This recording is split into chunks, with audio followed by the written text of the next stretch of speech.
All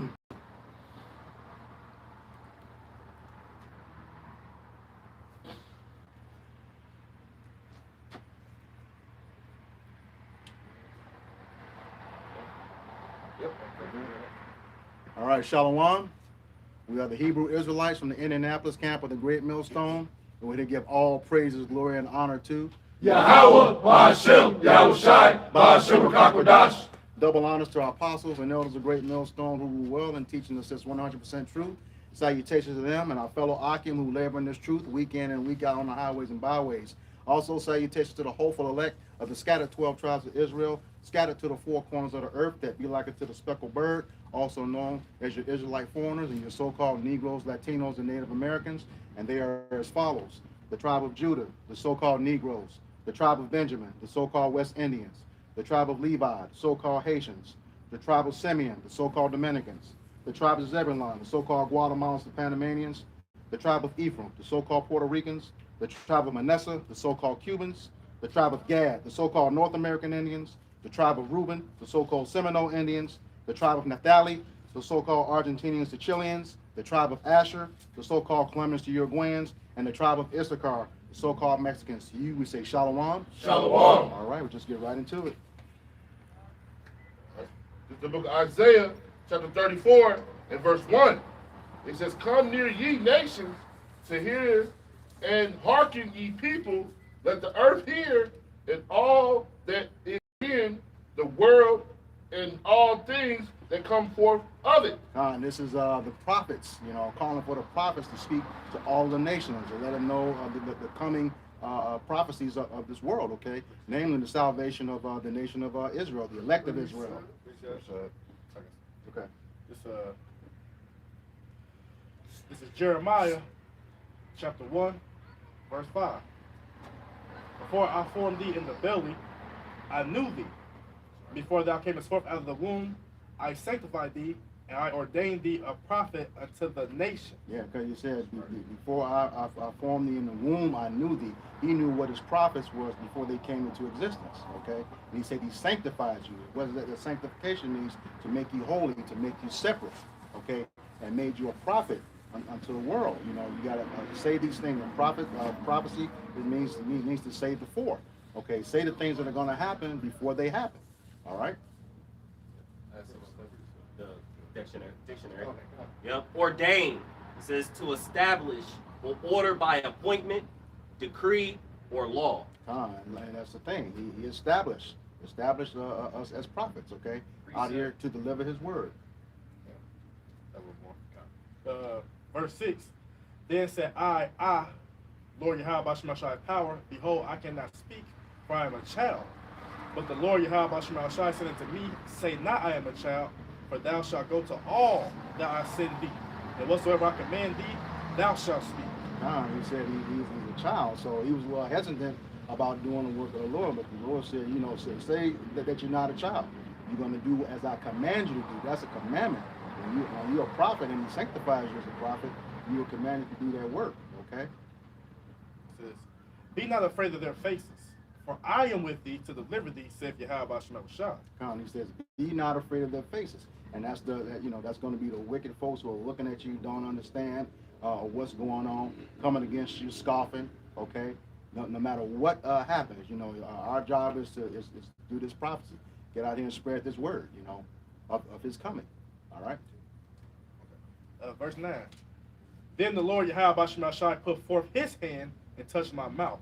And the Lord Yahweh Ba'ashem Yahushai said unto me, behold, I have put my words in thy mouth. He said he's put his words in Jeremiah's mouth. That's the same thing he did to Moses in Exodus 4, I think it's 10 through 12. Right. Same thing he did, all right? Okay, we are doing his work. Yeah, as the scriptures say, he does nothing.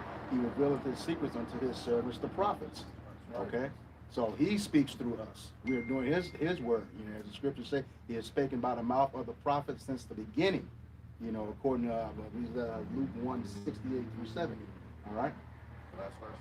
Verse 10, see, I have this day set thee over the nations and over the kingdoms, to root out and to pull down, and to destroy and to throw down, to build and to plant. So yeah, he said he sent him to put over the nations, okay, to root out, okay. He's going to tell those heathen nations their transgressions of what they did to us, while at the same time speaking to the elect of Israel, telling them what they need to do to be built up, okay, and come out of this wickedness, all right? This is Jeremiah 28:7. It says, "Nevertheless, hear thou now this word that I speak in thine ears and in the ears of all people. The prophets that have been before me and before thee of old prophesy both against many countries and against great kingdoms, of war and of evil and of pestilence." God, he said the prophets that have been before, prophesied again. As the scriptures say, the spirits of the prophets are subject to the prophets. Right. Okay, so what has been happening in every generation, the prophets have gotten out and prophesied against those kingdoms in every captivity that we've been in before that kingdom was yanked down. Okay? Every prophet has spoken. All right? This is the book of Isaiah, chapter 49 and verse 1. "Listen, O isles, unto me, and hearken, ye people from far. The Lord hath called me from the womb, from the bowels of my mother, hath he made mention of my name."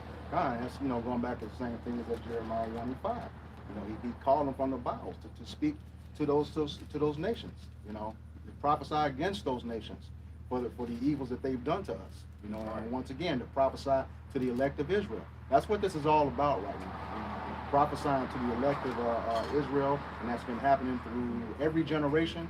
And hopefully this is the last one. We believe that this is the last one, the final captivity. Okay. Right.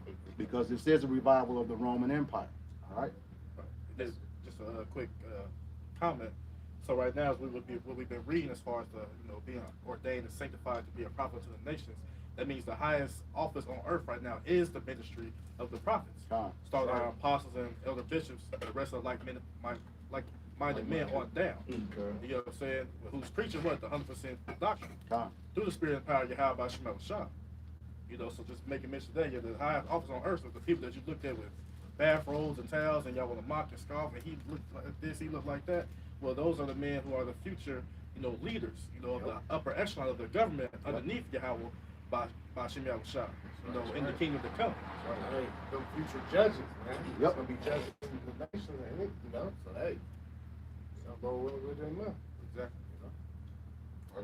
Back in the book of Isaiah 34:2, it says, for the indignation of the Lord is upon all nations. And that indignation is his righteous anger, all right, upon all nations. All nations. That includes the nation of Israel, but that's the 2/3 of Israel. Okay, that righteous anger, all right. And his fury upon all their armies. He hath utterly destroyed them. He hath delivered them to the slaughter. So that's talking about the impending destruction that's coming. Okay, he has delivered them to the slaughter. Slaughter means to kill. He's coming back to wipe you out, take you off this earth. All right, that's part of that judgment. It's like the scriptures say, the judgment is under the sun. All right. Zephaniah chapter 3 verse 8. Therefore wait ye upon me, saith Yahweh Shema Shah, until the day that I rise up to the prayer. God, he said, wait ye upon me. And here again, we're not to avenge ourselves. Wait upon the Lord. Okay, he will fight for us. It says, for my determination is to gather the nations. You get that word, determination. So say, for my determination is to gather the nations, that I may assemble the kingdoms, to pour upon them mine indignation, even all my fierce anger. God, he said he's going to pour upon his indignation against all those kingdoms that put their hands on the nation of Israel. I was going to say, someone want to grab us 2 Maccabees 5:19.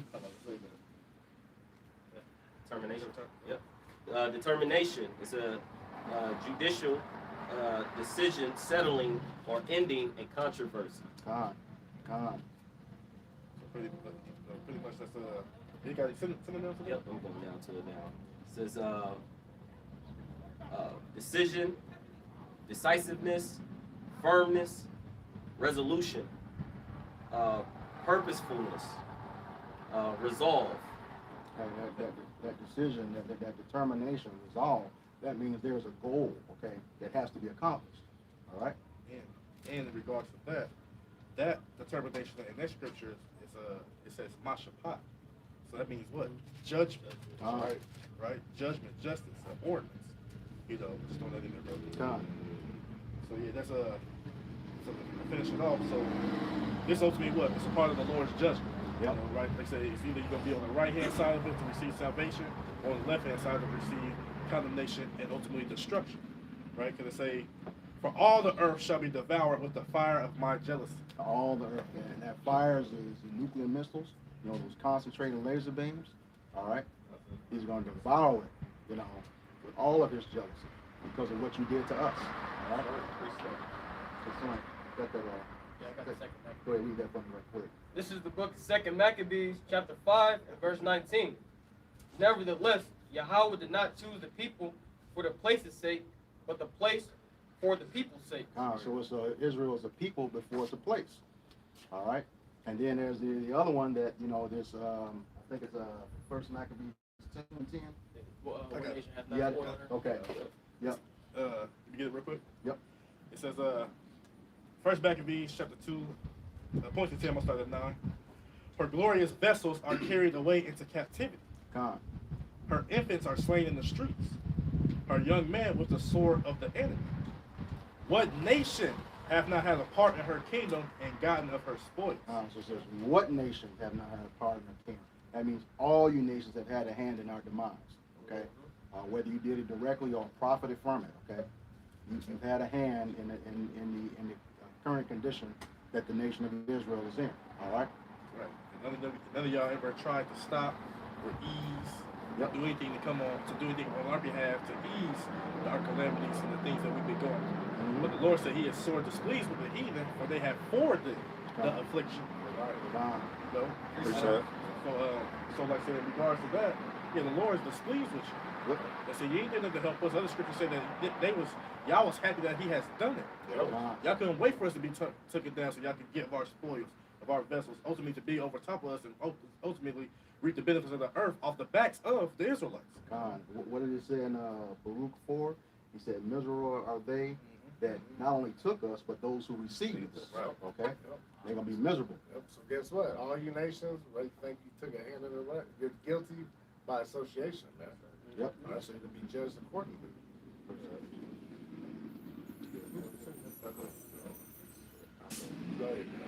Just to back up, you know, what your brothers are saying, this is Obadiah 1 and 15. For the day of the Lord is near upon all the heathen. The day of the Lord is near upon all the heathen. And notice it says the day of the Lord, it is His day. And as the scriptures say, whatever His pleasure is, it's going to be whatever He wants it to be. All right? That's right. As thou hast done, it shall be done unto thee. Thy reward shall return upon thy own head. And what that does, you know, that goes into Deuteronomy 30 and 7. The curses that were upon the nation of Israel are now going to turn upon our enemies. Also, what's that? Colossians 3 and 25. You know, he that doeth wrong must receive the wrong which he has done. There's no respect of person. Okay, so you just can't, especially you, Esau. You don't think anything is going to happen. Okay, because of what you did. But you know, like the Lord said, you know, He reserved you for the day of destruction. That's right. You know, as the scriptures say, you know, that's the reason why you are not in trouble as other men, because He got you reserved for something special, the day of destruction, which is the Lord's day, the day of the Lord, as the brother brought out. All right.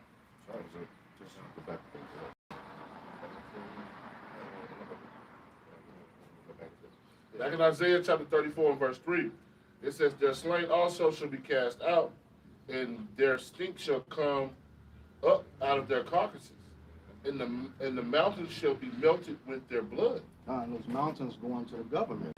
But He says their slain shall be cast out, and their stink shall come up out of the carcasses. The thing, that means no burials. Precept. Nobody being shipped home. You know, you're going to be destroyed right where you stand.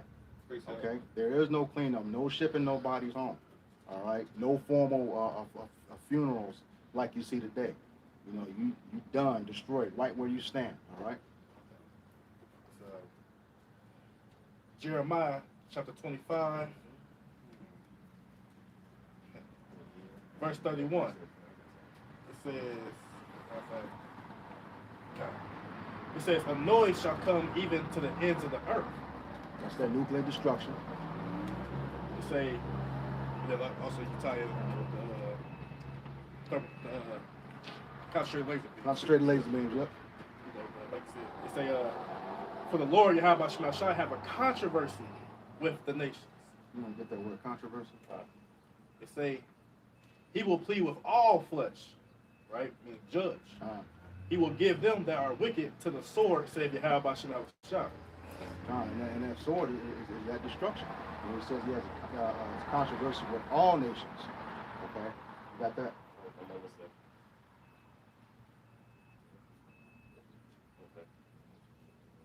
Controversy. This is a decision marked especially by the expression of opinion, views, a dispute, a quarrel, strife, altercation, battle. Battle. That's what he's gearing up for. Battle with the nations. All right. Yes. Pretty much goes to that dispute. Yep. The Lord has a bone to pick with you nations. Yep. You know what y'all did to the controversy of Israel, and also got a bone to pick with you 2/3. Yep. Because y'all come in and like stands of other nations, pretty much trying to throw off or throw down this truth, to put it off, mock it, scoff it, destroy it. So all y'all have to pay for the things y'all have done. You know, because the scriptures say that all must appear before the judgment seat, the how shall have Mashiach, and whether they have done whether good or evil. You know, roughly paraphrasing. So you're gonna all have to pay. It's a judgment. Because what? Because like I say, 2/3 is helping forward in it too. They love living in this wickedness. They want to keep our people down just as much as the so-called Esau, even the so-called white man, and the rest of these nations, man. They're joined hand in hand with them. Verse 32. Thus saith Yahweh Shai of hosts, behold, evil shall go forth from nation to nation, and a great whirlwind shall be raised up from the coast of the earth. Right? So, like I said, evil shall go forth from nation to nation. So, evil meaning what? Eve meaning time, ill meaning bad. Right. So, bad times is going to go from nation to nation to nation to nation. Right? Real quick, brother can get Ezekiel chapter 7, verse 5. Right? Go ahead, brother. This is the book of Ezekiel, chapter 7 and verse 5. Thus saith the Lord Yahweh, and evil, only evil, behold, is come. Right. So all the people who's hoping for a change, hoping to pray, you know, doing whatever it is you can to bring peace and happiness and harmony to the world. Well, it's not going to happen. It's not a part of the plans of Yahweh Shemel Shah. His plans is to continue to, bring evil and evil and evil for what? For the wickedness that have exceedingly polluted the whole earth. And their hurtful works are fulfilled. So the wages that you are going to receive from your wickedness and all the things that you do is going to be evil, bad times, death, and destruction. That's what's going to come up the times that we are coming into. I would say, if I may add to your point, that's also a message for you Christians out there. When that day of the Lord comes, it's not going to be one glad day. It's not going to be a joyful day when he returns. He's telling you it's going to be evil the whole time. All right? It says, an end is come. The end is come. And watch it for thee. Behold, it is come. Right, so it's evident, it is manifest that we are in the latter time. All these prophecies, these end-time prophecies come to pass, whether it be nations against nations, kingdom against kingdoms, earthquakes, pestilences, uproars of the people, like the earthquake in diverse places. These, what they call these so-called natural disasters, all these things coming around, just everything what the scriptures is talking about, right? Measure down the time diligently. We seeing all these things come to pass, and we turn them into the scriptures, and it's showing that it is evident that we are in those end times. We are in those latter times. Yeah. We are in the time of the visitation of Yahweh Bashim al-Shah. Right. The salvation is right at the door.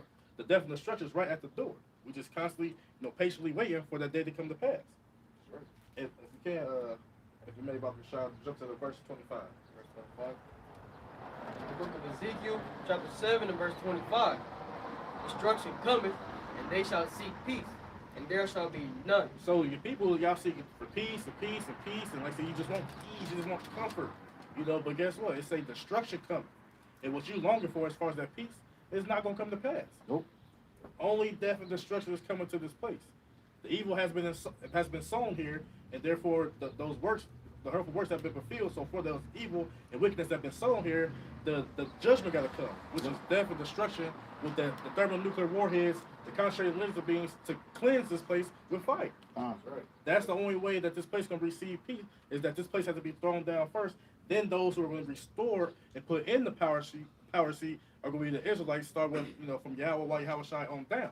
That's when peace going to come into the world. But until that time, with these devils in power, all the mournings, all these said plagues, all the pains, the travail, the beginning of sorrows is going to continue to compass this place and overtake it and pursue this place with evil. That's the only thing that's going to come. Go ahead, David. You said what? Okay. It's 1 Thessalonians 5:3. It says, when they shall say peace and safety, then sudden destruction come upon them as travail upon a woman with child, and they shall not escape. Right. So that's what's been going on. Your people, you're longing for your government. Y'all just be sitting glued to the TV. What they gonna say? What they gonna do? So they can make you feel good, right? But then when they talk about peace and safety, what happens? Sudden destruction. When they put their peace plans and we're gonna put money to this and put money to that to stop this. But guess what? Even more dire and perilous times come after that. Right? It's like I said. What the A part say, bro? They shall not escape. They shall not escape. So you gonna be in the midst of this. You're going to be amidst the turmoil, the plagues, the defamation, the destruction of the entire world. You're not going to be able to escape this. Right. So if you're allotted for death and destruction, or die by famine or pestilence, whatever the case may be, you're going to die by that. But we know that the hopeful elect, the elect of the nation of Israel, they're going to receive salvation through it. And if some who may not have to die for the testimony of Yahweh Shai, that's a great honor, and they're going to be risen up first when the visitation comes, when the salvation comes. So it's an honor to die for Yahweh Shai. There's no honor dying from being a warlock selling drugs. Right. Being a, Ishi, whatever they want to call themselves, dying for that cause, that ain't no honor in that. Nope. Well, the honor is to die for Yahweh Shai. Because he's doing all these things for us. Also for his son, only begotten son as well, too, for what they did to him. All these things have happened, and all the death and destruction is coming for what? Like we read, for the controversy of Zion. There's a bone to pick with you nations. Right. Like that. I was just using the point. Okay, yeah. And now my last little one. Y'all hold y'all. It's a Jeremiah 25 verse 33. Going back to that Isaiah, the carcasses to be cast out. Jeremiah 25 verse 33. And the slain of the Lord Yahweh shall be at that day. Right, this is one day, ain't no pre-tribulation, the 7 years. In that day, from one end of the earth even to the other end of the earth, they shall not be lamented. Ain't nobody gonna be crying for you, feeling bad for you. Neither gathered nor buried. They shall be dung upon the ground. So we know that great day of destruction is coming, man. It's gonna, like you said, it's gonna be slain from one end of the earth, from the east end of the earth, from like China on the far east, all the way over to the hindermost, the utmost part of the earth, which is over here in the west. The slain of the Lord, like I said, shall be many. I got that.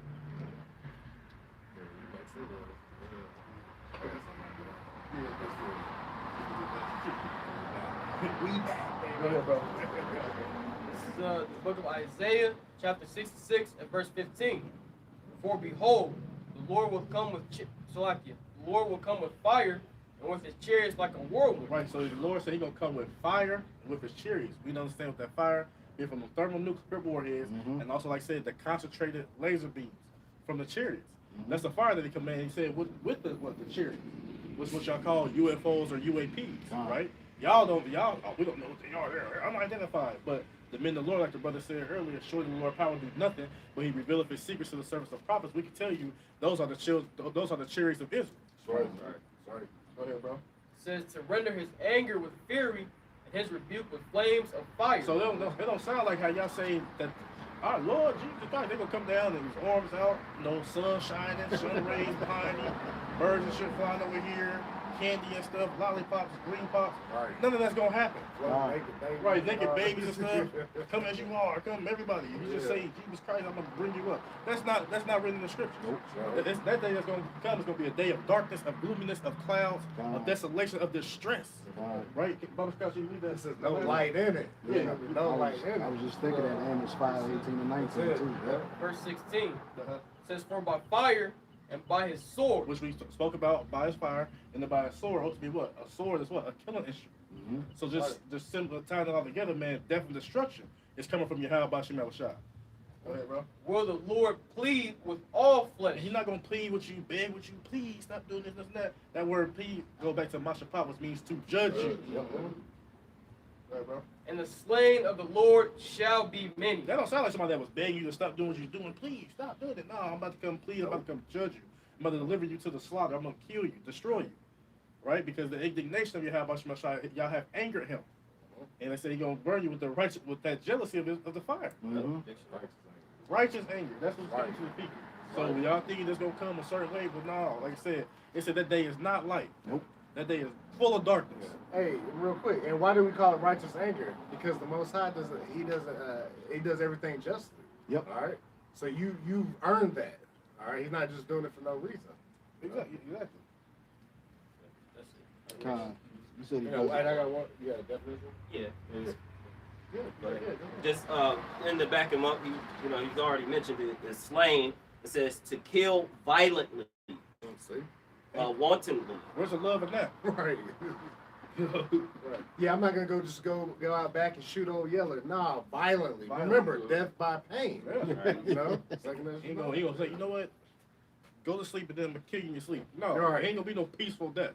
Like brother said, it's gonna be death by pain. Sorry. People melting every damn where, Yep. starving to death, Yep. eating each other, pestilences eating them up there. You're gonna die by a painful death, a gruesome death. Or in great numbers. Right. So, like I said, a great number. Like I said, the scripture say it, the beginning of great death is coming. So it's going like I I said, got that too, man. Let me just get right into it. And this 2nd Ezra 16, starting at verse 18. It says, the beginning of sorrows and great mournings, the beginning of famine and great death, the beginning of wars, and the power shall stand in fear, the beginnings of evils. What should I do when these evils shall come? right. And then you people go say, oh, well, that don't sound like my Jesus or my God because you serving the idol. Yep. All right. That don't exist. That's why I don't. We serve the living power. Who he say he formed the light and create darkness. He make peace and create evil. I, the Lord, do all these things. That's right. So like you said, the beginning of sorrows, of great death, of war, of famines. You know, saying all these things are part of the plan of Yahweh Shema Shai. It ain't say maybe I may do this or not. No, this is the beginning of that. Because the previous verse say, what? Woe is me, who will deliver me in those days? Right. From a man of the Lord seeing the catastrophic destruction that was coming to this place. Yep. That Yahweh Shema Shai showed him in those visions. He seen a lot of death and destruction. He was like, damn, what's going to happen with me? Am I going to be saved?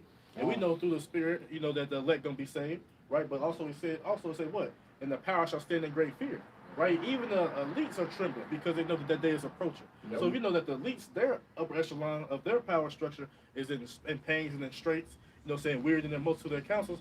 How much more the people underneath them? They listen to the luminaries, the governors, the presidents, the prime ministers, the this and that. And then, not only that, drop it down to the people. Right. Everybody gonna be afraid. Right, because what? They're looking for the counsel from these top people, and they shivering and they boots, quote unquote. You know what I mean? So there's gonna be a time of, hey, like I said, hey, go to Jacob's trouble, a time like never before. That's right. Right, it's gonna be a time that has never been as bad up into history, up to date. All the time periods have passed, and it's not gonna equivalent or amount up to the perilous times that's coming that we're gonna be entering to, be as Jacob's trouble.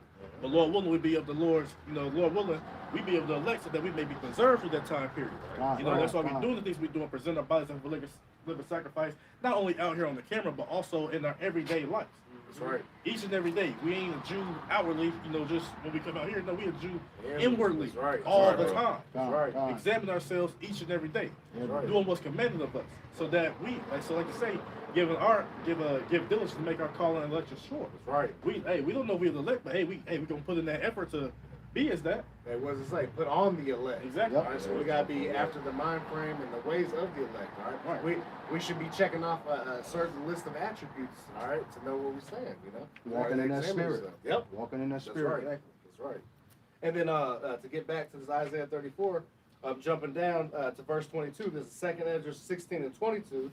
It says, for many of them that dwell upon the earth shall perish of famine, and the other that escape the hunger shall the sword destroy.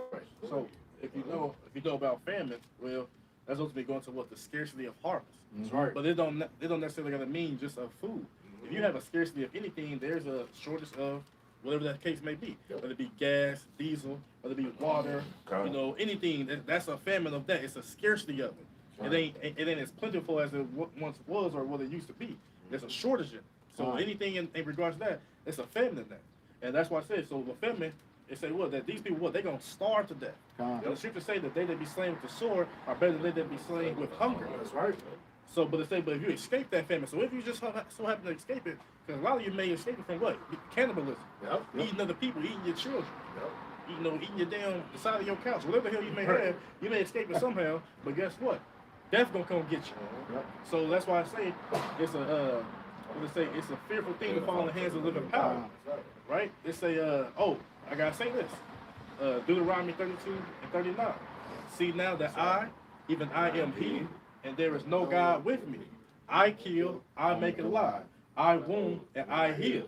Neither is there any that can deliver out of my hand. That's right. So there's nothing that anybody can do, none of your false gods, none of your seances, none of your witchcraft, warlock, whatever the hell it is that you do, that's not going to be able to deliver you.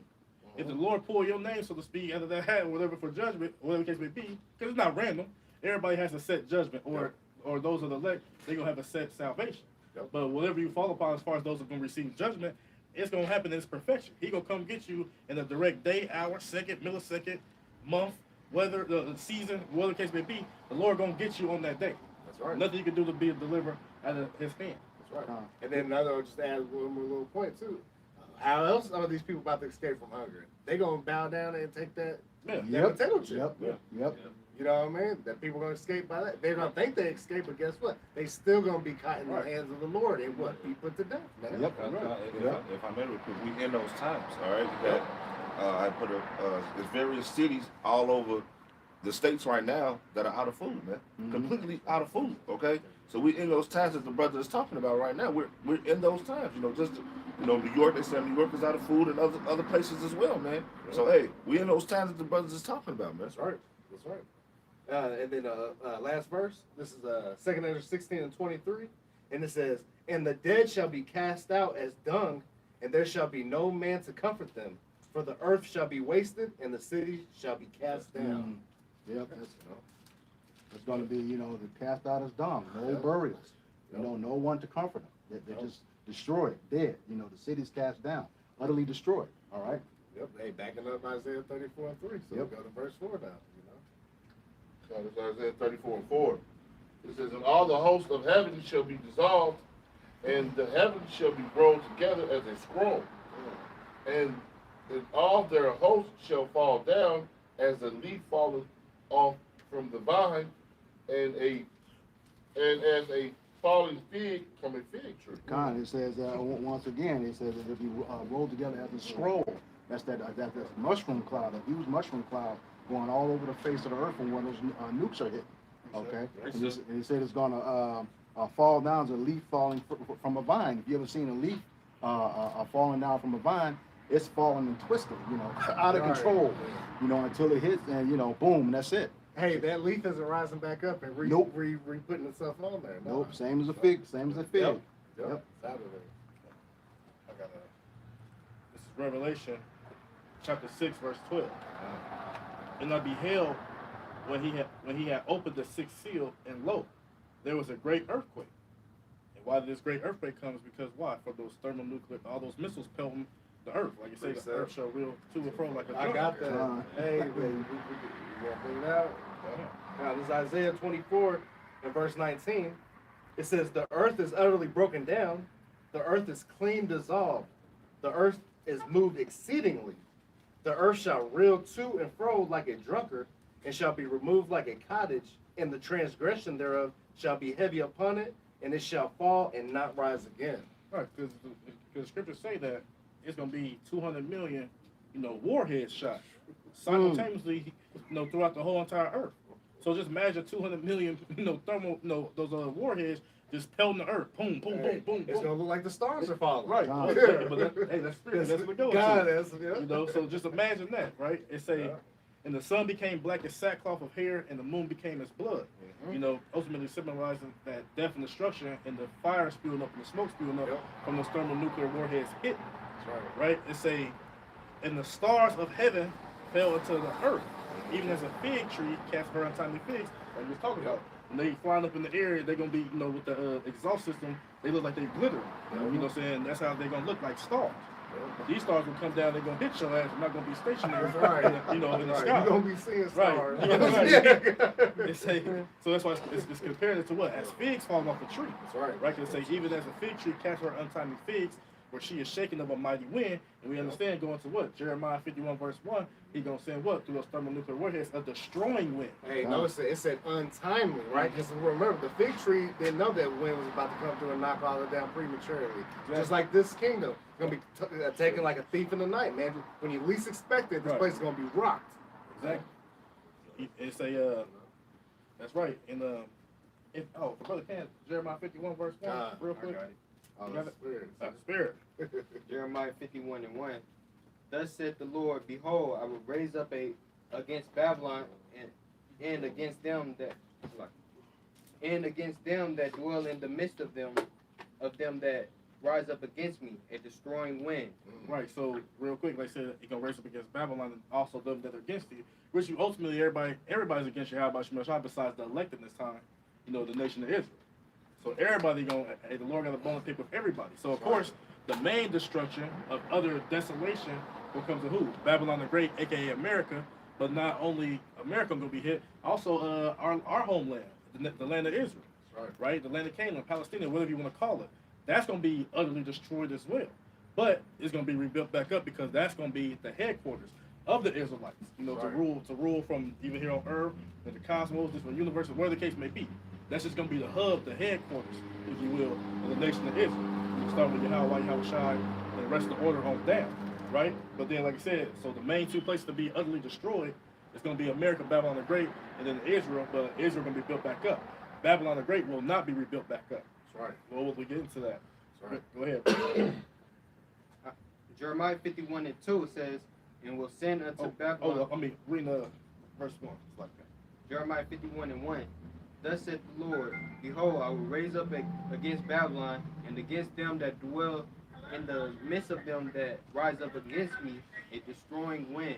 Right, so that's how we know that destroying wind. That's why I said in there, when she is taken of a mighty wind. Right. So, of course, destroying wind, hey, if you go look at thermonuclear, shoot from, you know what I'm saying, horizontal in some videos that structures, buildings, trees. Damn. God, so back in Revelation 6:14, because we established, well, I write read 6.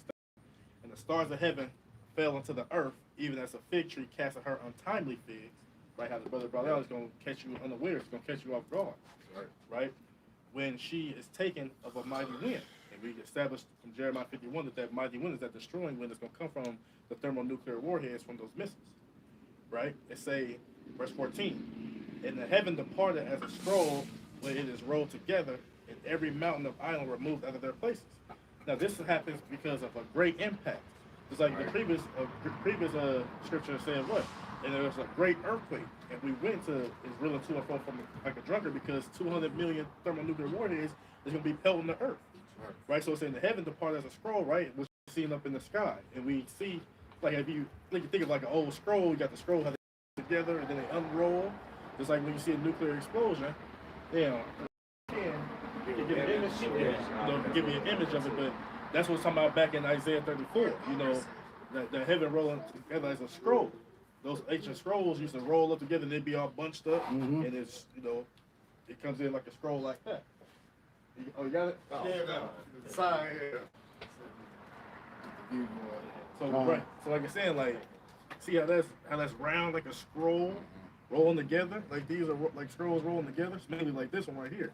That's gonna be what's gonna be seen from the thermonuclear that impacted destruction for the thermonuclear warheads. You know, it's right just to give you an idea of why how I compare and contrast things to a scroll. Because just remember during the time of this chapter 6 verse 14, and the heaven departed as a scroll when it is rolled together, which we show an example of the image on the poster, and it says when it is rolled together, and every mountain and island removed out of their places, because like I said, that great the pelting of those thermonuclear missiles, or those warheads, like I said, it's going to cause that great earthquake that it will continue to be hitting, rocking the earth, right? And the mountains and the islands removed out of their places. It says, and the kings of the earth, and the great men, and the rich men, and the chief captains and the mighty men and every bondman and every free man hid themselves in the dens and the rocks of the mountains. Because you can tie all these people together when they're going to go into the retreats. You know, into like, I think they call it Ozark Mountains. They actually have a bunker that's people then on the inside of it, they can house up to 1 million people. Then they got all these underground cities, all these underground places where all these people, those kings of the earth, so on, they go hide themselves in it. Right? Because they know, and it's the reason why they build it, because they know that thermonuclear warheads are going to be shot via through World War III. So they know this is going to happen. That's why they have these retreats. You know, even they got them underwater. They also got like the International Space Stations also, they go out of space. I remember not too long ago was China talking about creating a hotel out of space for them to go up there. So, but like pertaining to this scripture right here, like said those mountains, you know, like said those retreats. That's where all they're gonna go. And it said to the rocks, the mountains and the rocks, fall on us. Why? And hide us from the face of him that sits on the throne and from the wrath of the Lamb. Because while they want to be hidden in the day of destruction, they will be hidden, they will be protected when destruction comes. But what little do they know is they're gonna be preserved for sure. Because they're gonna be the first rounds of slaves. That's right. So you was already gonna be preserved to be those first round servants or slaves to the Israelites. That's right. You know? Hey, that first round draft pick. Right, they say y'all can be the first round draft picks. Just like we striving to be the first round draft picks of the elect to receive salvation, to be beamed up when the destruction comes. So like I say, like the women are Friday, right? We're gonna be us. We're gonna be up there in the ozone layer looking down at all those missiles, helping, you know, seeing the rocks, you know, those islands and everything being moved out of this place. Hills and mountains destroyed, going to with the peoples and their governments. We're gonna be witnessing all those things. Lord, will we be of that number? All right, Psalms 91. Exactly.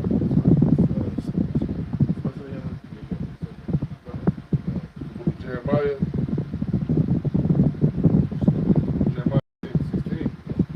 Behold, I will send for many fishers, said the Lord, and they shall fish them. All right. Okay, it's except for the fishers. That's the prophets, you know, going out for the elect, you know, leading the elect of Israel on this side, right? It says, and they shall fish them. It says, after I will send many hunters, and they shall hunt them from every mountain, from every hill, and out of the holes of the rocks. So when it comes those hunters, that's when they get that spiritual power, those bodies, going in and taking out those first fruits of slavery. Okay? Thank you. Only take God. That's right. Like I was saying, that's why y'all gonna be in those mountains and the rocks. Hide from us, you know, try to hide from that destruction. But you're gonna be here from that because, like we said, you're gonna be the first rounds of slaves. Yep. That's what you're gonna be preserved for. You know, like I said, a lot of people, like I said, the slain of the Lord shall be many. So yes, a lot of people gonna die, but also gonna be a number of people who gonna be, you know, salvaged or saved to be servants. Just like, you know, the elect of Israel, they gonna be, you know, saved to, you know, receive, you know, that glory. They gonna be in that first resurrection. They gonna have the taste of that second death, which is gonna be the lake of fire, which is supposedly gonna consume all of Babylon the Great. And so yeah, The book of Amos, chapter 9, verse 2.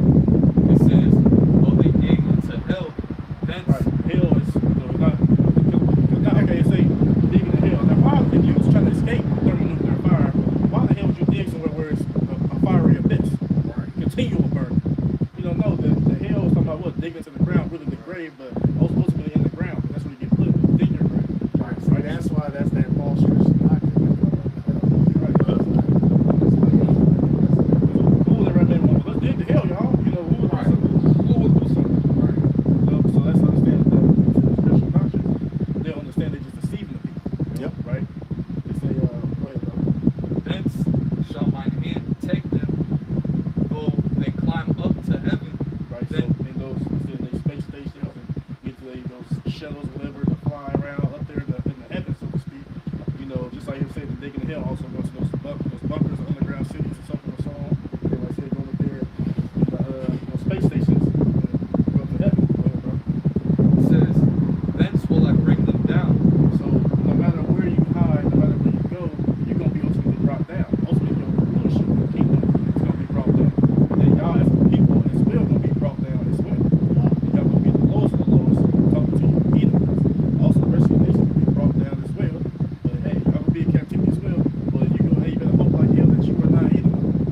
Right, because you're going to hit the worst end of the stick, the worst end of the deck.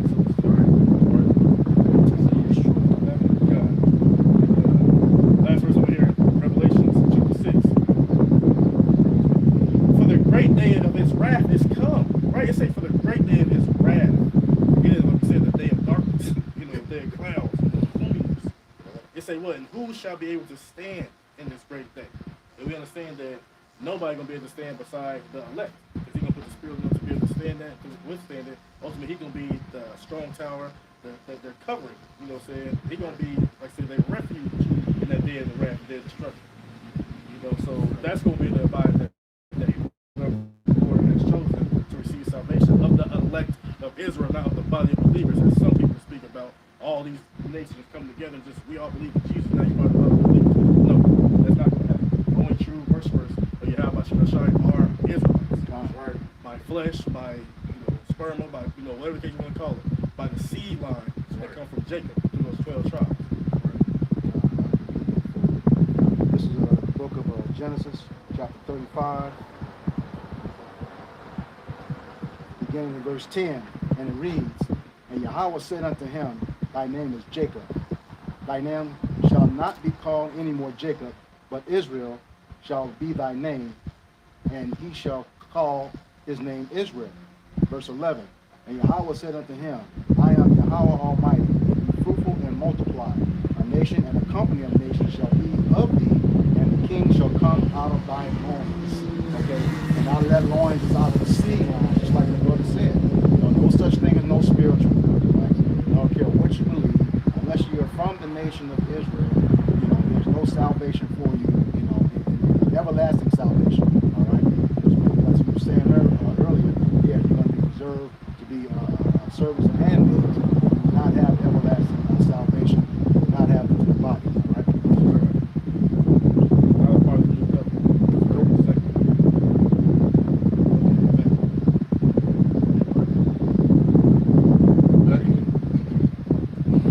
Like in Isaiah 34, verse 5.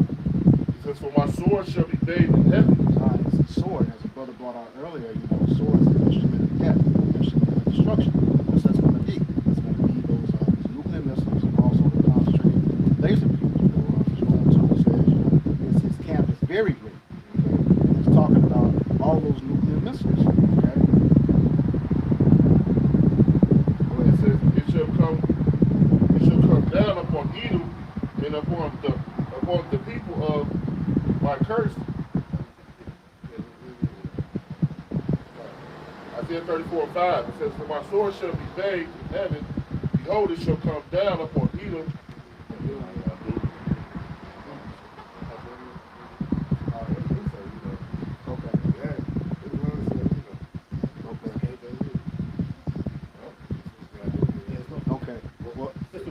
Come down upon Idumeum and upon the people of my curse to judgment. Yeah, Idumea is the Greek way of saying Edom. Okay, he's still talking about Edom, and they are his piece, people of the curse of his judgment. Because it says the wicked, and we know Esau, Edom is the wicked according to Malachi 1:4. Job says that the wicked are reserved to the day of destruction, and the day of wrath they shall be brought forth. All right. You got that? Okay. It's Job chapter 21. Let me see. 30, I think. 30?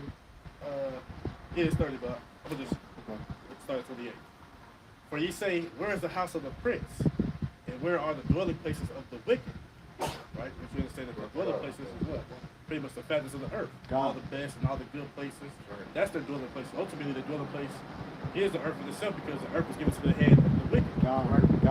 So they say, have ye not asked them that go by the way and do yet not know their tokens, right? Ask you, what's going to come to pass? What's going to happen to them in the last time?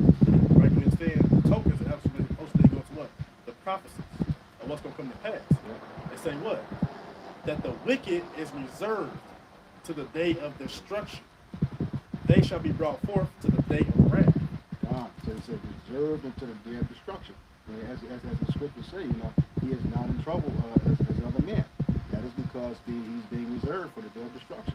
And their wrath he shall be brought forth to be destroyed, just like he said in this day. You know, he said that they are upon the people of my curse to judgment. All right. So he's saving you for last, son, and we see it, and you know it. Verse 21. Who shall declare his way to his face? The prophets. That's right. And who shall repay him of what he hath done? Yahweh, Hashem Yahushai, ultimately, like he said, he's going to do it by the hand of his people. All right. Let's say, Nation of Israel. last point, you say, verse. Yet shall he be brought to the grave and shall remain in the tomb. Good picture there, you know? Yeah. Brought to the grave and remain in the tomb. You will never rise again. That's right. It says to Isaiah 14, I believe is 22. You got it? Okay. For Isaiah 14:22 says, 20 start at 21.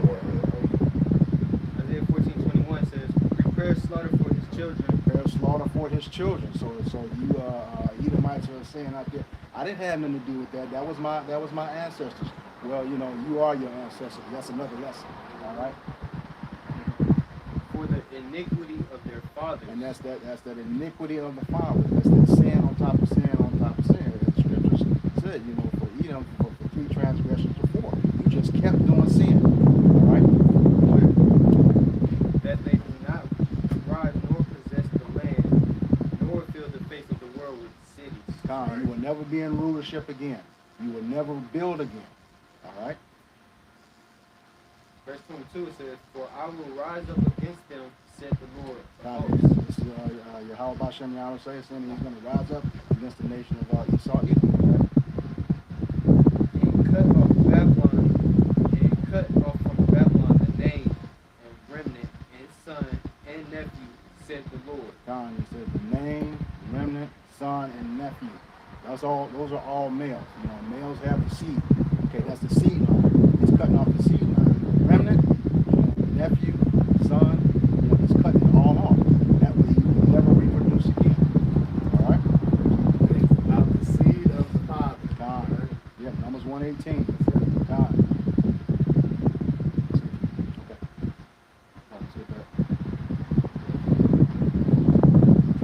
Back in Isaiah 34, and 6, it says, the sword of the Lord is filled with blood. It is made fat with the fatness and with the blood of lambs and goats, with the fat of the kidneys of rams. For the Lord have a sacrifice in Basra and a great slaughter in the land of Idumea. God, and what all those animals and their parts are talking about is a great sacrifice. Okay, so that's being compared to the people. And the people, as he's talking about, are the 2/3 of Israel and all the other wicked nations, all right? And he says, for a sacrifice in Basra, we know that Basra was the chief city of Edom, all right? And it says a great slaughter in the land of Idumea. So that means wherever Edom is ruling, you know, that's where the slaughters are. It's mainly in Babylon. And that's what he's talking about, Babylon. Here again, the chief city back then, Basra, this is considered Basra today. Add to your point as well. Like you're saying, like how we always say about us, Israel is a people before it's a place. Right. Just like Edom, they are a people before they are a place. Right. So like he was saying, wherever Edom dwells, wherever they rule from, wherever they pitch their tent, so to speak, wherever they get, that's Edom, that's Basra, that's Mount Seir. And also the other point that, you know, spiritual nicknames that been given to them. But like I said, that's like brother said, it's like just like Babylon itself. I always say, this is a great altar, you know, given up to Yahweh Bashem Shai to burn. With those thermonuclear warheads and those concentrated laser beams. This place is prepared as an altar. Yep. Right? That's why the scripture say, man, shit, if you don't want to take part in the devastation that's going to come to Babylon, now, you got judgment that's going to come to you, whether you leave or not, hey, that's going to happen to you.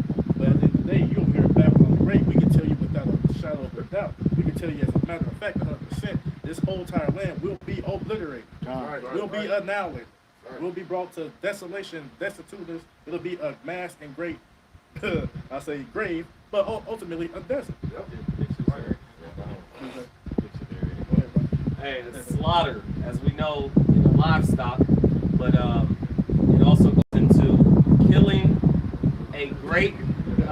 killing of great numbers of human beings, as in battle or massacre carnage. Going back, you said livestock. That's why that comparison is to the lambs and the bullocks, and what's coming up. So he's comparing that to people. Right. All right. Because what the Rams done did to the Lord. Yep. What the bullocks and the lamb, what they do. Right. Right. As far as being in their natural order, what they supposed to do is animals. Yep. They ain't transgressed the laws you have about Shema. It wasn't given it to them. All right. Right. So like the brother said, it's comparing to you how it's going to be done as a slaughter, the death that's going to be coming to these people. And like you said, not only to those people, first off, meet them as a whole first. But also, like you said, to these other nations, as we started at the top, the prophet to these other nations, but also you 2/3, you niggas who want to uphold the standard of Babylon the Great. Y'all are grouped up in those same sacrifices. So death and destruction in the great fashion is going to come to this place. We just know that this talking about that final judgment when those missiles get shot off and those laser beams, with the angels, when the house and holy angels pull up with those concentrated laser beams. But this is, again, I gotta say, this is a great altar to Yahweh Shemashai to be burnt. Right. Wow. This is the book of Isaiah, chapter 63, beginning at verse 1. Who is this that cometh from Edom, with thy garments from Basra? This that is glorious in his apparel, traveling in the greatness of his strength.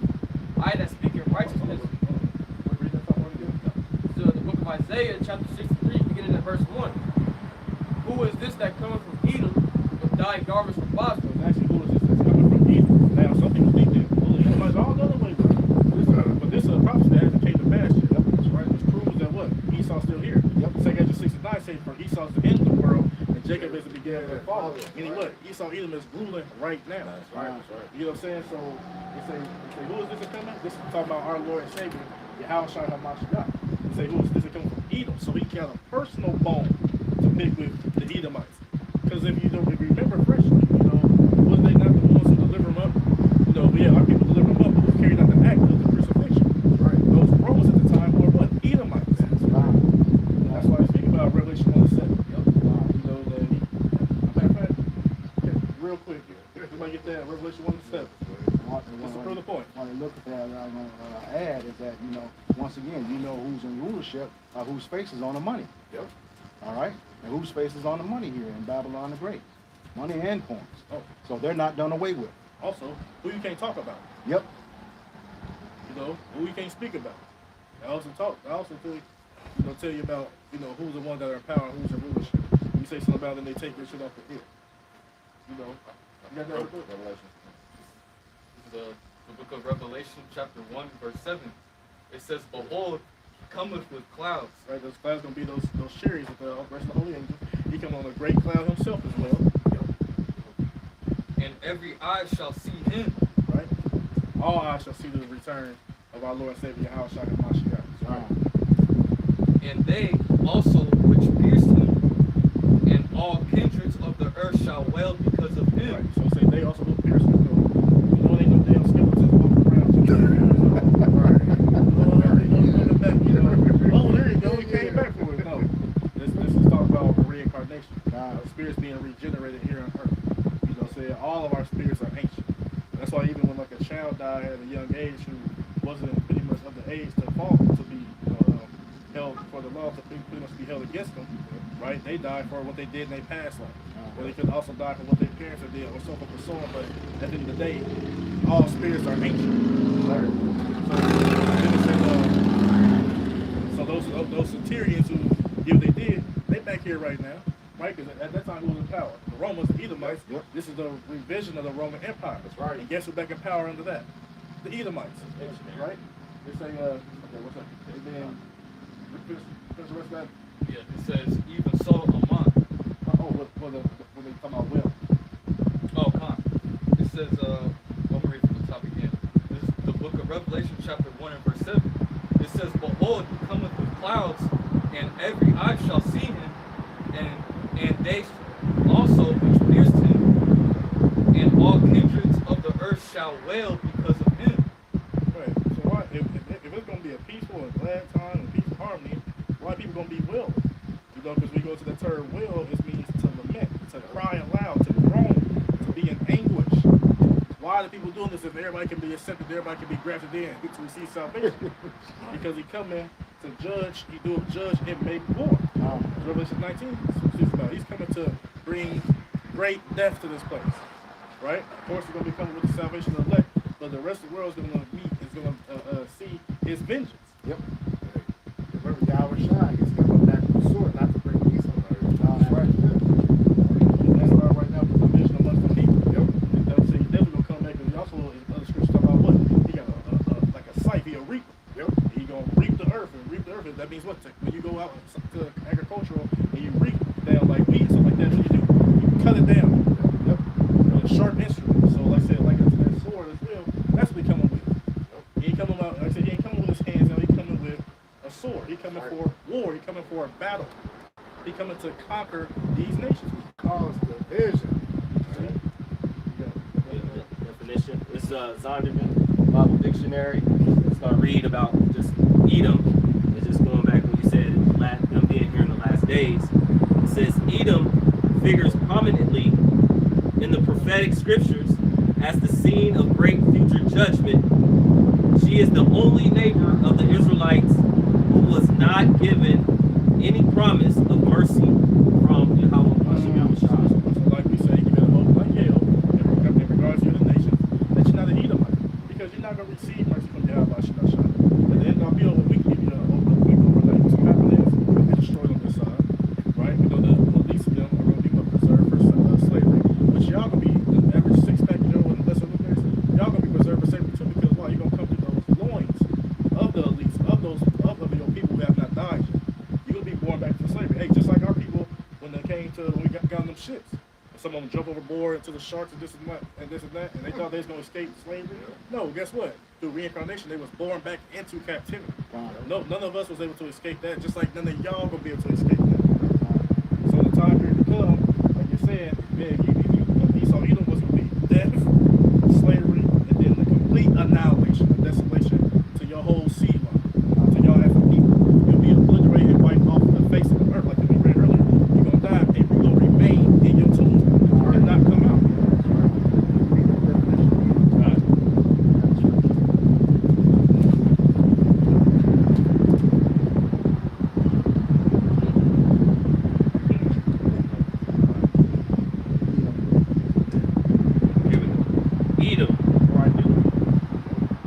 Figures prominently in the prophetic scriptures as the scene of great future judgment. Great future judgment. And I just rolled off some of those great future judgments, as we all been coming up with the precepts of some of those great future judgments from the word and spirit of Yahweh Shai Shai, not from men. That he uses men, but we didn't come with these revelations on our own. Nope. No, this is the spirit of Yahweh Shai Shai. This is his movie. This is a part of his he's the director. He's a producer. So this is what's going to happen in his movie. We just part of the cast. And Lord, we're part of the cast of being the hopeful elect, to be his men, to receive salvation. This is what all of the Lord's pleasure, like in Isaiah 46. She is the only neighbor of the Israelites who was not given any promise of mercy from Yahweh. No promise of mercy. And James 2:13 says, for he shall have judgment without mercy that have showed no mercy. Okay? And mercy rejoiceth against judgment. So pretty much saying, when he's going to be judging you, he's going to be happy doing it. Okay? Very happy doing it. Because you have not shown any mercy. From the time that the blessings were given out, Amos 1:11 says your hatred was perpetual, along with Ezekiel 35. You got it? Okay, go ahead. So, back to brother Ezekiel 35, verse 5. Because thou hast had a perpetual hatred. Perpetual, that means continually, non-stop. Yep. Okay, we're seeing that to this day. All the way from the time that the blessings were given out in Genesis 27 to this very day as we stand here right now. Right. Or even going back to the garden. Yeah. See the hatred between your forefather Cain against Abel. Yep. So just add to the brother's point, even going all the way back to then, that same perpetual, everlasting hatred is still manifesting and it seems evident unto this day. It says, it has shed the blood of the children of Israel by the force of the sword. We know that was him, because he was blessing of the sword. Okay. It says, in the time of their calamity, in the time of their iniquity had an end. So you never stopped. Just when things were starting, you just kept going. You kept making it worse. Okay. Showing no mercy. Showing no mercy. It say, therefore, as I live, said Yahweh Shemashai power. He said, therefore, as I live, and we know that he lives forever. It's called the Ancient of Days. Okay. No beginning, no end. All right. It say, I will prepare thee unto blood, and blood shall pursue thee. Since thou hast not hated blood, even blood shall pursue thee. God, he said, pursue thee. You can't run. You can't hide.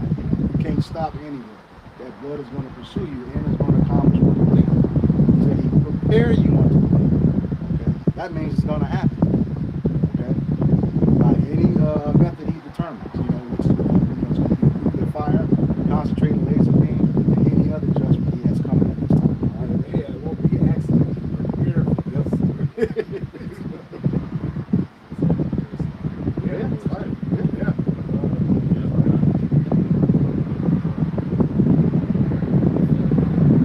Back to Isaiah chapter 63, verse 1, back at the top. Who was this that cometh from Edom with dyed garments from Basel? This that is glorious in his apparel, traveling in the greatness of his strength. Right? And you're going to come back and ready to strength being what? Sure. It's like how Ezra said that he like in a big mountain that will never reach it. Look, damn, this huge chariot. Yeah, he's trying to look for a mountain that will get out. Like, But like you said, the voice in his apparel traveling in the greatness of his strength. Go on. It says, I that speak in righteousness, mighty to save. Right, and we know his name is Yahushua. Meaning he saves, he delivers. Right? No. Wherefore art thou red in thine apparel, and thy garments like him that treadeth in the wine Right, fat. so this is comparing to like I said, like brothers doing, how they tread the wine fat, what they step on those grapes, right? Step on those grapes, all the juices splattered up and down. That's why I said, why are they all red? Now we know he ain't gonna get especially he ain't gonna get no blood on his garments, especially no heathen blood. Now he ain't gonna get no blood on his garments. Remember, this is just symbolic of telling you of the bloodshed that's gonna come via his visitation, via his return. The second coming of Yahushua HaMashiach. All right, that's why they're gonna be red, similar to that blood, death and destruction. Right. Go ahead, bro. It says, I have trodden the winepress alone, and the people there was none with me. For I will tread them in mine anger. So hold on, he coming back in his anger to tread you. Which it don't sound like nothing peaceful. Don't sound like harmony and love. He said he coming in his anger. Right? Go ahead, bro. It says, and trample them in my fury. Trample them in my fury. Shred and trample. Really, see? Tread down, trample. This don't, it's not looking good. Go ahead, bro. It says, and their blood shall be sprinkled upon my garments, and I will stain all my raiment. Exactly. So, like I said, their blood shall be sprinkled on the garments again. It was similar to the death and destruction that's going to come with the return of our Lord and Savior, Yahushua HaMashiach, with the other holy angels that's coming with them. Also, it's going to come also with those thermonuclear warriors, because all of those things, all of them are a part of Yahushua HaMashiach's armies. That's what it's called, the Lord of hosts. The Lord of seven hosts, the Lord of armies. Not of the Sabbath, you know. And then, like I said, you can just pretty much, like I said, just like how this place is a symbol to sacrifice, similar to a wine press, like because why? Because great death and destruction is prepared to happen to this place. And the people are going to be what? The people are going to be like unto those grapes, being pressed, being trampled and stepped on, right? Trodden down. Go ahead, brother. Just for the day of vengeance is in my heart, and the year of my redeemed is come. Yep. So, like I said, for the day of vengeance in his heart. So, as he been up there on the right hand side of your house, he been up there meditating vengeance, meditating retribution to pay you back, recompense for all that you have done, right? And then, like God say, man, keep that balance. Yeah, he gonna come bring the death and destruction to 2/3. Well, Esau, Edom, these heathens are 2/3, but also what? Also gonna be a coming of destruction, the salvation of the elect. All right, come as well.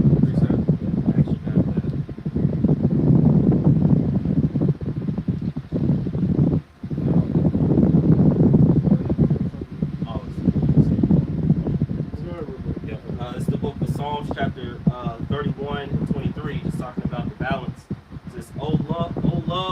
Yahweh Ba'ashem Yahweh Shai, all ye his saints, for the Lord preserveth the faithful, and plentifully rewardeth the proud doer. So the time of wrath, he's going to preserve his elect. Right? Those who are trying their best to live accordingly, rehearsing the righteous acts of Yahweh Ba'ashem Shai, do all the things that he commanded to the best of their ability. He's going to give them the forth of effort and not doing it deceitfully. He's going to preserve them. But as I said, on the opposite end, the other spectrum of the things, all those who are not doing it, which ultimately is your Israelites, you were given the law, statutes, and covenants. You were given those service and those covenants and those promises.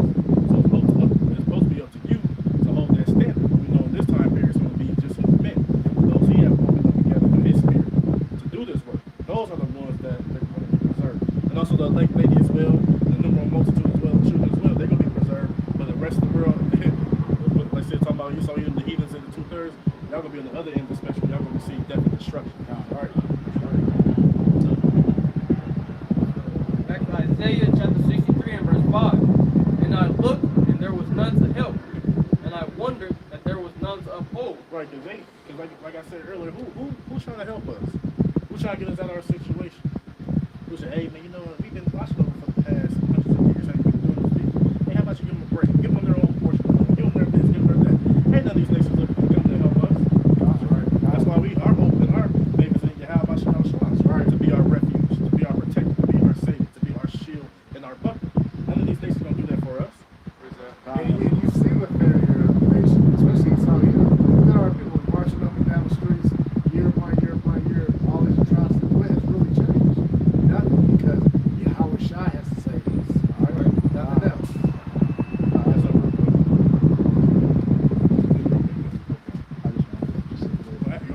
Okay, I was going to say, that goes back to what you said. You know, the scriptures say, what nation have not taken part of our spoils? Everybody put their hands on us. You know, everybody. So, yeah, we got no help from anyone, just like the scriptures say, you know. Miserable are they who took her, and miserable are they who received her. And let's say if you didn't, right? Well, you're still accessory to the crime. Yep. Because you're still in bed with it. Yep. So you get charged too. Yep. You know, so just putting it out there. Guilty of my association. You benefit out of the situation. That's that Confederacy. Exactly.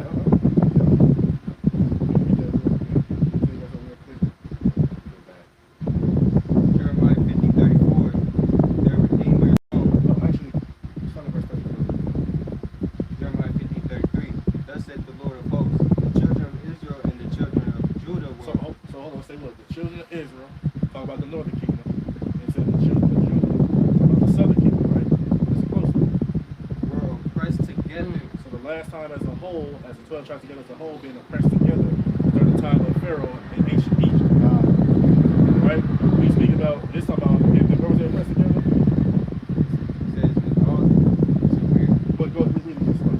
Thus saith the Lord of hosts, the children of Israel and the children of Judah were oppressed together, and all that took them captives held them fast. They refused to let them go. This place of them, this is the second place of them. These oppressed together is talking about over here in Babylon the Great. Because they said during the time of this, during the time of Jeremiah was who was in power? The Babylonians. See, the Assyrians already had took the northern kingdom and took them to their places. And then after they was destroyed, whatever, then the northern kingdom took counsel upon themselves to come to over here to America or Iceland or another land, you know, where mankind never dwelt. So they ain't talking about when people visited this and that. No, I'm talking about dwelt, established civilization. That's what the northern kingdom did before anybody else in the world, right? So in this precept right here, it said that they were oppressed together. And this new Babylon, and mystery Babylon, speaking of this, talk about who? Esau Edom, ultimately white, over here in America, Babylon the Great. Esau Edom is called what? The daughter of Babylon. Right? Yep. Right? And it said that they, what's that last part say? It says, all that took them captives held them fast. They refused to let them go. Because why? Just like back in the time of ancient Egypt, Pharaoh refused to let us go because why? We was that workforce, you know, of the economy of everything. We made everything for. Like, bro, I would go ahead and say, we always say, they got us in captivity, all the nations prosper. Yeah, all the nations prosper. Every single nation, and then at the same time, once we were taken out of those nations, saved from those nations, they haven't risen again. They've never been the same. Egypt hasn't been the same. You know, Babylon, which is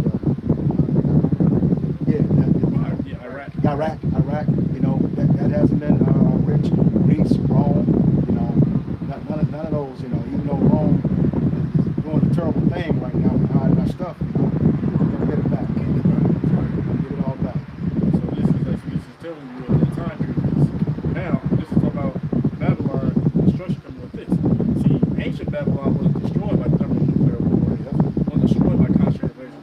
It's pretty much surgical strikes, so to speak. They came in, yeah, you know what I'm saying? They came in pretty much, and took out the leadership of the Babylonians, killed them while they was pretty much, and they come to build. People are laying relaxing. Came through, killed them, then what? The Babylonian, ancient Babylon, the Babylonian Empire got assimilated to the Medo-Persian. So they didn't, the Medo-Persian didn't shoot missiles and, and all, and blaze beams to come hit. No, it was a surgical strike that happened to the previous, that last king of Babylonia, and the whole Babylonian Empire was assimilated into the Medo-Persian Empire. Right? Exactly. So just putting the time that together. So this next place where, like I said, Israel, the children of Israel and Judah were oppressed together. They are pressed together over here on the western hemisphere.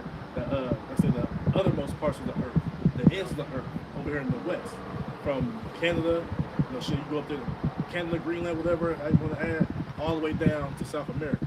Yep. All 12 tribes, predominantly all the 12 tribes of the nation of Israel are over here. Yep. But we also are scattered to the four corners of the earth as well. So we pretty much in every nation. Yep. That's why we said also as a prophet to the nations, to not only tell you about your destruction that's coming to you, calamities, but also our people are within your nations, looking like you, Yep. taking on your aspects, your customs, your language, what you do. Right? But a lot of them, their seed line goes back to the 12 tribes of Israel. So the Spirit gets upon them when they hear this word, to pull off those ways and come back to Yahweh Shemashai. Hey, all praise to Yahweh Shemashai for that. Right. That you be able to elect. But as far as the rest of our people that's living in those nations, well, they just going to continue to be asleep, remain in the congregation of death until they receive their physical death from the thermonuclear warheads or whatever set judgment that Yahweh Shemashai going to render unto them. Right. That's what's going to happen to them. So yeah, like I said, this chapter right here, the Babylon that's speaking of, is talking about over here in Babylon the Great in America. But again, predominantly all the 12 tribes are over here. Everywhere else in the world. Jeremiah 50:34. The Redeemer is strong. The Lord of hosts is his name. He shall thoroughly plead their cause, that he may give rest to the land and disquiet the inhabitants of Babylon. Right. So we know that the Redeemer is ultimately talking about the Yahushua. So, like I said, through the Spirit of Yahweh Shemashai, that's going to be the ones who preserve us. That's going to be the ones who protect us. That's going to be the ones who deliver us from this wretched, diabolical system in this country underneath these people. That's who's going to save us. Not no Balfour Declaration or no piece of paper writing. None of that's going to happen. Like the scripture say that the saints shall take the kingdom. The Lord not coming down here to negotiate nothing. The Lord comes down, like he said, to render vengeance to the rest of his nations. First and foremost, to you, Esau, you're the number one culprit. And everybody who in bed with you, just like you heathens and you 2/3, you all gonna catch. You're really gonna get it from your house. Back to Isaiah chapter 63 and verse 5. And I looked, and there was none to help, and I wondered that there was none to uphold. Therefore, my own arm brought salvation unto me, and my fury it upheld me. He gonna pull up. He gonna come. He gonna come help us. Anybody else out here helping us, looking out for us, accidentally doing a mullet for us? No. So he gonna come. He gonna, like you say, he gonna, like from our own arm brought salvation unto us by his own power, through the Spirit of God, Yahweh. You know what I'm saying? He gonna come. He gonna render death and destruction to his enemies, and he can preserve and save, and redeem his elect. And then ultimately the redemption will come to the whole nation as a whole. Because we say all Israel shall be saved, but in this time period, on this side, on the elect is going to receive that salvation. Only the elect will have that hedge of protection in the perilous times that we are entering right now in these day and age right now. Verse 6. And I would tread down the people in mine anger, and make them drunk in my fury. And I will bring down their strength to the earth. Just like most people, like I said, talk about and say who's just coming from Edom. So talk about the power structure of Edom. He gonna bring that down, bring that ship down to the earth. Then that's what I'm saying. Come sit in the dirt. Come sit in the dust. Virgin daughter of Babylon, right? There's no throne. Yeah, there's no throne. He gonna bring you down unto naught. Bring you down to nothing, to destituteness, to confusion, to make you lowest of the low. Right? When he come back and he can conquer the rest of these kings, the rest of these nations. He gonna bring y'all down low. He'll never rise again. Hey, they go back to what? That baseline. Right. He said, well, I said, they already the base man. That's right. You're completely lower than base. Lower than that. That's right. So that's what we constantly, we sitting there, we hasten, but we come to the Yahweh Shemashai. This year we see the Lord definitely can turn us. So hey, our salvation is drawn at the end of the day, we understand how salvation gonna come, who our help gonna be, right? And that's why you gotta continue to do those things that are commanded to you, so that you may receive that salvation, that protection, in the times that we are entering. That's right. Back in Isaiah 34:7, it says, "And the unicorn shall come down with them, and the bullocks with the bulls, and their land shall be soaked with blood, and their dust made fat with fatness." Con, that's pretty much just reiterating, all the wicked people, all those nations, the 2/3 of Israel, going to be destroyed. Once he comes back, and he says that, and they're going to be soaked with blood. Just went into Isaiah 63. All that bloodshed. All right, and their dust made fat with fatness. That's that dust remaining from that flesh. When you turn into powder, you're going to be destroyed. Just dust everywhere. In my scripture, it says, what's that another word for the soap? It says drunken. It's drunken with blood. Yeah, there's a lot of bloodshed. This is the book of Isaiah, chapter 26 and verse 21. It says, "For behold, the Lord cometh out of his place to punish the inhabitants of the earth for their iniquity. The earth also shall disclose her blood, and shall no more cover her slain." God, that's the thing. It says it comes out of his place. That's from heaven. It's coming down. Like I said, it's coming with clouds. What did you say? Coming from the heavens. Read that again. This is Isaiah chapter 26 and verse 21. "For behold, the Lord cometh out of his place to punish the inhabitants of the earth for their iniquity." God, the inhabitants of the earth for their iniquity are you 17 nations and 2/3 of Israel. And of those 17 nations, specifically, you saw Edom. Okay? It says, "The earth also shall disclose her blood, and shall no more cover her slain." Fine. God's ultimate, with the destruction and the vast kill that Yahweh Bashar is bringing, right, there's going to be a lot of dead body dropping, right, by way of the laser beams, concentrated laser beams coming from the chariots, right, and the nuclear missiles. Right, ultimately, due to the fact that all this mass death and destruction is going to be going on, right, there's not going to be enough time to bury the bodies. Right, there's not going to be enough time for lament, for mourning. All right.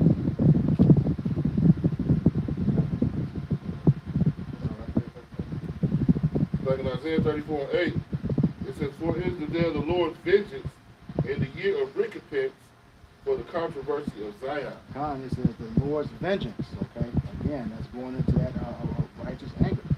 He's going to come back, and he says, in the year of recompense. That recompense is to pay back. Pay back for the controversy of Zion. So he's paying you back for what you did to his children. Just like the scriptures say, he that touches you, touches the apple of his eye. Okay? You touch the apple of his eye, and he's going to shake his hand at you. That's that rebuke. And it's not this. It's that nuclear destruction and them concentrated laser beams. Okay? Go ahead. The book of Ezekiel. The book of Ezekiel 25:14. We'll start at 12. Yes, let's start at 12. Verse 12. It says, "Thus saith the Lord, because that Edom has dealt against the house of Judah by taking vengeance, and have greatly offended, and revenged himself upon them." God, that's that greatly offended and revenge himself upon us because of that blessing. All right? Going all the way back to Genesis 27. All right? It says, "Therefore thus saith the Lord, power, I will also stretch out my hand upon Edom, I will cut off man from beast and from it, and I will make it desolate from teeming, and they of dead shall fall by the sword." God is going to make Edom, the entire nation of Edom, a wasteland. Okay? Every land that they have, it's going to be a waste. They're going to totally destroy it. Okay? Lay it waste, never be inhabited again. All right? It says, and I will lay my vengeance upon Edom by the hand of my people Israel, and they shall do in Edom according to mine anger, and according to my fury, and they shall know my vengeance, saith the Lord. He said he will lay upon his vengeance by the hand of his people Israel. So that's not saying you go out now and do something, because the scripture says, wait upon me. Okay. And by his hand, he will lay his vengeance upon Edom by us. Okay, that's when He gives us that spiritual power to do what we're supposed to do. Okay, that's it. That's it. That's it. All right. With that, we want to give all praises, glory, and honor to Yahweh, Ba'ashem, Yahushai, Ba'ashem Rakakwadash. Again, double honors to the apostles and elders of Great Millstone who rule well in teaching us this 100% truth.